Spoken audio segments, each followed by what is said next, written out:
თბილისის საქალაქო სასამართლოში ნაციონალური მოძრაობის პოლიციის საბჭოს თავმჯდომარის ბრალდებულ ლევან ხაბეიშვილის სასამართლო პროცესი მიმდინარეობს.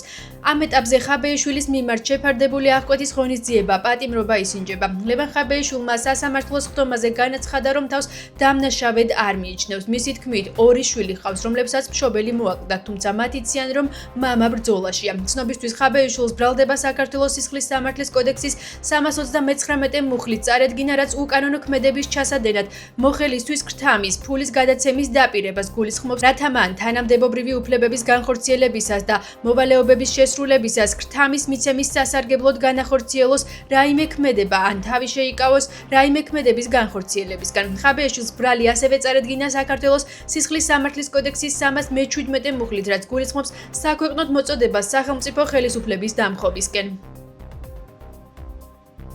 რთულია, რა თქმა უნდა, ივანიშვილის მაგილოთ გააკეთო ხოლმე დასკვნები, თუმცა პოზიტიური მოლოდინი არ უნდა კონდეს და უფრო უარყოფითი მოლოდინი უნდა კონდეს. ეს ახლა ძალიან ცხადი ფაქტი არის მათ შორის ბოლო თვეების მანძილზე განსაკუთრებით. დავიტოვოთ ახლა პოლიტიკურ ტყვეობაში ყოფ ადამიანთან დაკავშირებით სამწუხაროდ ოპტიმისტური მოლოდინები არ არსებობს, მათ შორის ლევან ხაბეიშვილთან დაკავშირებით, რომელიც უბრალოდ პოლიტიკური დაპირების გამო აღმოჩნდა ციხეში რამდენიმე თვის წინ. ამ საქმეში მტკიცებულებები არ არსებობს და მხოლოდ ეს ემსახურება, რომ რამენაირად გააჭიანურონ პროცესი. დღეს სასამართლო იმსჯელებს აღკვეთ ღონისძიებაზე ლევან ხაბეიშვილის, რომ ლევან ხაბეიშვილს შეუფარდოს თუ არა გირაო, შეუფარდოს თუ არა ისევ მაგალითად პატიმრობა, მაგრამ მე პირდაპირ შემიძლია გითხრათ, რომ სამართლებრივ ნაწილში მხოლოდ სიტყვაზეა საუბარი და ლევან ხაბეიშვილის ყველა განცხადება არის საჯარო და საზოგადოება მიცის, რომ ლევან ხაბეიშვილს არ ჩაუდენია არავითარი სისხლის სამართლის დანაშაული. ქართული ოცნების ლიდერების განცხადებით, კონსტიტუციურ სარჩელში 10-მდე პოლიტიკური პარტიის არაკონსტიტუციურად გამოცხადების მოთხოვნას აპირებენ. პარტიების აკრძალვის შესახებ სარჩელთან ერთად მზადდება იმ პირთა სია, რომლებსაც აკრძალულ პარტიებთან დაკავშირებულ პირებად გამოცხადებას უპირებენ და მათი საჯარო პოლიტიკური ცხოვრებიდან ჩამოშორებას გეგმავენ. ცვლილებებით ნებისმიერ პირს, რომელიც გამოცხადება აკრძალულ პარტიასთან დაკავშირებულ პირად ეკრძალება პოლიტიკური პარტიის დაფუძნება, ხელმძღვანელობა, პოლიტიკური პარტიის წევრობა, საპარლამენტო ან თვითმმართველობის არჩევნებში კანდიდატად მონაწილეობა, სახელმწიფო თანამდებობის დაკავება, პოლიტიკური შემოწირულობის განხორციელება. ცვლილებებით პოლიტიკური პარტიის არაკონსტიტუციურად გამოცხადება ავტომატურად გამოიწვევს ამ პარტიის წარდგენით არჩეული პარლამენტის ან საკრებულოს წევრის უფლებამოსილების შეწყვეტას და პარტიული სიის გაუქმებას. ოპოზიციაში აცხადებენ, რომ მმართველი გუნდის ქმედებები კონსტიტუციასთან შეუსაბამოა და მასთან წინააღმდეგობაში მოდის. ხელისუფლების ოპონენტები აცხადებენ, რომ პოლიტიკურ და სამართლებრივ ბრძოლას არ შეწყვეტენ. ლელო ძლიერი საქართველოს საკონსტიტუციო სასამართლოს კონსტიტუციური სარჩელით მიმართავს და ქართული ოცნების მიერ პარტიების აკრძალვის შესახებ მიღებული კანონის არაკონსტიტუციურად ცნობას მოითხოვს. პარტიაში აცხადებენ, რომ საკონსტიტუციო სარჩელი კონსტიტუციონალისტთა ჯგუფთან ერთად მომზადდა, რომლებიც პროცესშიც იქნებიან ჩართულები. არის შეზღუდული და ქრესტობათეული მაგალითი არის დიქტატურის დამყარების არა მხოლოდ ჩვენ ქვეყანაში, არამედ ალბათ სასწავლო კურსით შეიტანენ სხვა ქვეყნებში, იმიტომ რომ მე მართლა არ მახსენდება ესეთი პრეცედენტი, როდესაც არა მხოლოდ ათეულობით, ასეულობით პოლიტიკოს ეგრძალება პოლიტიკური საქმიანობა, არამედ მათივე დათვლებით, როგორც ასეთი მილიონამდე საქართველოს მოქალაქეს, 100,000 საქართველოს მოქალაქეს ეგრძალება აქტიური საარჩევნო უფლება. ანუ ხმის მიცემის უფლება, იმიტომ რომ წინა არჩევნებზე ვისაც აძლევდნენ იმ პარტიებს ხმას, ის პარტიები უბრალოდ აღარ იარსებებს და აღარ იქნება არსებობის საშუალება, ხო? ამიტომაც რა თქმა უნდა, ეს არის ერთ-ერთი ყველაზე ავტორიტარული დრაკონული კანონი, რაც ამ ქვეყანას უნახავს. ჩვენ არ ვაპირებთ დაველოდოთ შედეგებს, ჩვენ ყველა შედეგისთვის და ყველა სცენარისთვის ვართ მზად. მაგრამ ბრძოლა, რა თქმა უნდა, გაგრძელდება ოცნების წინააღმდეგ და ყველას და ყველაფერს თავის სახელი დაერქმევა. კიდევ ვიმეორებ, ჩვენ ამიტომაც და ოცნებას რადგან მკითხეთ ამ საკონსტიტუციო სარჩელზე, არ ვიცი ახლა თქვენ გახსოვთ, რომ ამ სარჩელის მთავარი საფუძველი თავდაპირველად იყო ნაციონალური მოძრაობის და მასთან დაკავშირებული პირების აკრძალვა თუ პოლიტიკური საქმიანობის აკრძალვა და მე ოცნებას მოვუწოდო პირველ რიგში საკუთარი რიგებით დაიწყოს. როგორც ამ პარლამენტში, ისე მთავრობაში, რომელიც სავსეა პორტირებული ნაცია. როცა პოლიტიკურ პარტიებს გზალავ კანონით, უბრალოდ ნიშნავს, რომ არ შეგიძლია დაამარცხო პოლიტიკურად, ანუ სიტყვით, დებატებით და ეს ყველაფერი მიუთითებს ქართული ოცნების პოლიტიკური პოზიციების სისუსტეზე. მაგრამ გრძელვადიანად ზოგადად თუ პოლიტიკური პარტიები აკრძალვა შესაძლებელია, ეს თეორიულად შეიძლება ნებისმიერ პარტიას შეეხოს მომავალში და ყველა ვარიანტში ისეთ გარემოს შექმნის, რომელიც არის, ასე ვთქვათ, კონკურენტული პოლიტიკურად და არის თავისუფალი. იმიტომ რომ ყველა პარტიას გულის სიღრმეში ექნება იმ შიში, რომ რაღაც გარემოში შეიძლება ვთქვათ, დაასრულოს არსებობა, ამიტომ კარგი ამისგან არაფერი არ გამოვა. საქართველოს პარლამენტმა მიიღო ცვლილებები საქართველოს ორგანულ კანონში საკონსტიტუციო სასამართლოს შესახებ, რომელიც შესაბამისობაში მოვიდა საერთაშორისო პრაქტიკასთან. ეხლა მოსარჩელეებს აქვს შესაძლებლობა რამდენიმე ოპციიდან მიიღონ გადაწყვეტილება თუ რა სასარჩელო მოთხოვნას დააყენებენ იმ პარტიების წინააღმდეგ, რომლებიც გასულები არიან კონსტიტუციური ჩარჩოებიდან, გასულები იყვნენ 2003 წლიდან დაწყებული და დღემდე ებრძვიან ქვეყნის სუვერენიტეტს, ფეხქვეშ თელავენ ადამიანის უფლებებსა და დემოკრატიას. მათი მიზანი არის, რომ კონსტიტუციური წყობილება დაემხოს. იშვიათად ნახავთ სოფლიოში ერთ ისეთ პოლიტიკურ პარტიას, რომელიც ამდენი მავნებლობა ჰქონდეს ჩადენილი საკუთარი ხალხისა და ქვეყნის წინაშე, როგორც ეს ნაციონალური მოძრაობა. მისი დაფუძნების დღიდან დღემდე, ანუ არ აქვს მნიშვნელობა ხელისუფლებაში იყო თუ ოპოზიციაში, ერთნაირად ცდილობდნენ, რომ დაეზიანებინათ, დაემხო და გაენადგურებინათ ჩვენი ქვეყანა. ამიტომ მოვიდა დრო, რომ მათ პასუხი აგონ იმ დანაშაულების წინაშე, რომელიც საქართველოსა და საქართველოს კონსტიტუციის წინაშე აქვს ჩადენილი და მისი არგუმენტები ძალიან მყარია, მით უმეტეს ერთი კონკრეტული პარტიისთვის.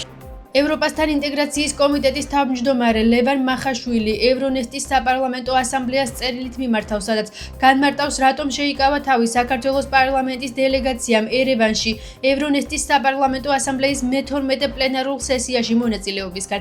მახაშვილის თქმით, მმართველი გუნდი შეშფოთებულია ევროპარლამენტის ქმედებით. ამასთან მახაშვილის თქმით, პარტნიორი ქვეყნების უმრავლესობა არ მონაწილეობს ევრონესტის საპარლამენტო ასამბლეის პლენარულ სესიაში, რაც სერიოზულ მანიშნებელს უნდა წარმოადგენს იმისა, რომ ევროპარლამენტის ამჟამინდელი მიდგომა არასწორია. ოპოზიციაში აცხადებენ, რომ ქართული ოცნება მსგავსი ქმედებებით დასავლეთს ეტაპობრივად შორდება და შესაბამისად ქვეყანას სრულ იზოლაციაში აქცევს. სამწუხაროდ ჩვენ ხედავთ, რომ ევრონესტი რეალურად, რომელიც არის ევროპარლამენტის და ამავდროულად აღმოსავლეთის პარტნიორობის ერთმანეთთან შეხვედრისა და ურთიერთგაცვლის პოზიციებისა ფორმატი, ეს ფორმატი ტარდება ეხლა იმ ადამიანის ჩართულობით, რომელიც პირდაპირ ზიზღი და შეუთავსებლობა აქვს ქართულ ხალხთან, ქალბატონ რასას გულისხმობ, რა თქმა უნდა, და ის განცხადებები, რაც კეთდება, არის კატეგორიულად მიუღებელი. ის რომ ქართულ ოცნება ნელ-ნელა ტოვებს სხვადასხვა ტიპის გაერთიანებებს, ანუ როგორც მინიმუმ აღარ ესწრება მათ შეხვედრებს, მიუთითებს იმას, რომ ურთიერთობები არათუ ცუდია, ამიტომ უარესდება. და მორიგიას მტკიცებულება იმის, რომ იმასვად რომ ევროკავშირთან ურთიერთობების დალაგების, აწყობის და განახლების გზაზე დადგეს ქართული ოცნება პირიქით ყოველ ჯერზე, რაც გაუარესება ხდება და ეს კიდევ ერთი ასეთი ნათელი მაგალითი. პარტია გახარია საქართველოსთვის წევრები პარლამენტში მივიდნენ. მანამდე პარტიამ 2024 წლის 26 ოქტომბრის საპარლამენტო არჩევნებისადმი გამოცხადებული ბოიკოტი შეწყვიტა და მე-11 მოწვევის პარლამენტში პარტიის 12 წევრით შესვლის გადაწყვეტილება მიიღო. პარლამენტში პარტია გახარია საქართველოსთვის 12 უფლებამოსილება შეწყვეტილი დეპუტატის ადგილ-მონაცვლე შევიდა. პოლიტიკური ჯგუფის განცხადებით, პარლამენტის და საკრებულოების ტრიბუნის არ გამოყენება განსაკუთრებით ამ რთულ პერიოდში არამხოლოდ შეცდომა, არამედ შაულია ქვეყნისა და ხალხის წინაშე. პარალელურად ჩალმა პაპუაშვილმა გახარია საქართველოსთვის წევრებს მიმართა, რომ მათი საკანონმდებლო ორგანოში შესვლა დაგვიანებულია, თუმცა ბოლოს მაინც მოუწიათ სადეპუტატო უფლებების შესრულება. ჩვენ პოლიტიკური ძალა გახარია საქართველოსთვის ვიწყებთ ოცნების მოძალადე რეჟიმთან ბრძოლის ახალ ეტაპს, რისთვისაც ამ შემთხვევაში გამოვიყენებთ ჩვენთვის მონიჭებულ იმ პოლიტიკურ პლატფორმას, რასაც ქვია საქართველოს პარლამენტის ტრიბუნა, როდესაც ისმის კითხვა, ვინ აძლევს ლეგიტიმაციას ამ პარლამენტს, ეს კითხვა პირველ რიგში უნდა დაუსვან იმ უპასუხისმგებლო პოლიტიკოსებს, რომლებიც უშუალოდ იყვნენ ჩართული 4 ოქტომბრის პროვოკაციის მოწყობაში. ეს რა თქმა უნდა არ ნიშნავს ამ პარლამენტის არც ლეგიტიმაციას, არც ლეგიტიმაციის მიცემას, არც არ მიცემას. ეს ნიშნავს, ეს პირველ რიგში ნიშნავს რეალობისთვის თვალის გასწორებას, იმ რეალობისთვის, რომ დღეს ქვეყანა იმართება ოცნების მიერ. ოცნების მიერ მიღებული კანონებით დღეს უამრავი ადამიანი არის მათ შორის დაჭერილი და ეს დაპატიმრებები ყოველდღიურად გრძელდება. თუ არალეგიტიმურია და მარტო თვითონ არიან ლეგიტიმურები, მაშინ თავიანთ ოფისში არონ. არალეგიტიმურ პარლამენტში რატო დადიანია, რომ თავიანთ ოფისში და თქვან, რომ ისინი არიან ლეგიტიმური პარლამენტის წევრები. დაამარცხდნენ ქუჩაში, დაამარცხდნენ არჩევნებში, მათ შორის უცხოეთში, ყველგან დაამარცხდნენ.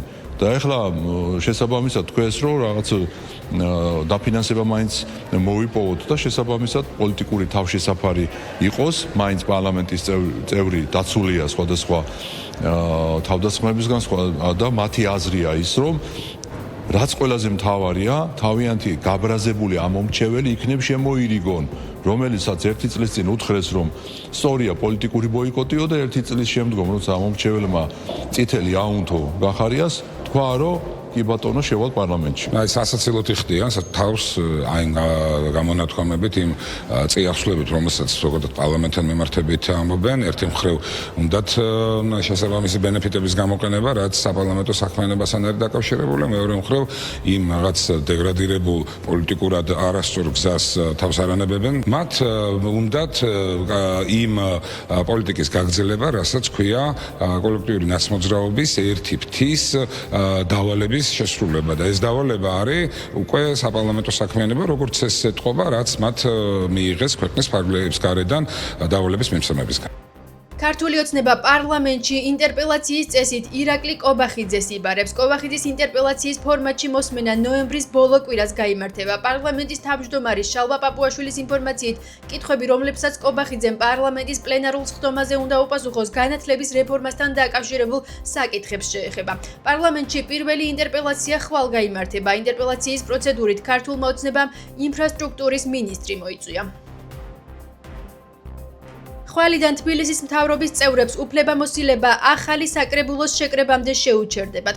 კახა კალაძის განცხადებით, დედაქალაქის მმართველი გუნდისთვის 2021 წელს გამოცხადებული ნდობის 4 წლიანი პერიოდი ხვალ იწურება. მისივე თქმით, მიუხედავად იმისა, რომ თბილისში ბევრი კარგი საქმე გაკეთდა, მერიას მაინც უამრავი გამოწვევა რჩება.